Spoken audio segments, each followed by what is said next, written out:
যারা ৭১ ভুলে যেতে চায় তারা বাংলাদেশকে বিশ্বাস করে না বলে মন্তব্য করেছেন স্থানীয় সরকার মন্ত্রী মির্জা ফখরুল ইসলাম আলমগীর। বলেন, স্বাধীন এই দেশে ধর্মীয় বিভাজনের কোনো সুযোগ নেই।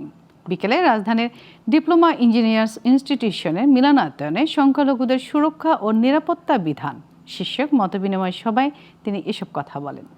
ফখরুল বলেন, মূল দুর্বলতা হলো এখনও একটি পূর্ণাঙ্গ গণতান্ত্রিক রাষ্ট্র গড়ে তোলা হয়নি। বিগত ১৫ বছরে দেশে গণতন্ত্রকে পুরোপুরি ধ্বংস করে দেয়া হয়েছে। তবে অতীতে সেই ক্ষত কাটিয়ে এখন নতুন করে সামনের দিকে এগিয়ে যেতে হবে।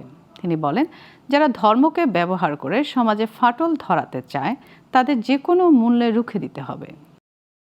আসলে আমার কাছে মনে হয় যে আমাদের মূল যে দুর্বলতা, সেটা দুর্বলতা হচ্ছে যে আমরা একটা গণতান্ত্রিক রাষ্ট্র নির্মাণ করতে পারিনি। অতীত চারিতা করে আমরা সামনের দিকে এগোতে পারি না। আমরা সামনের দিকে এগোতে চাই। আমরা আপনাদের সঙ্গে যেন কোনো বিভেদ সৃষ্টি না হয় সেই ব্যবস্থায় আমরা তো সচেতনভাবে দেখতে চাই।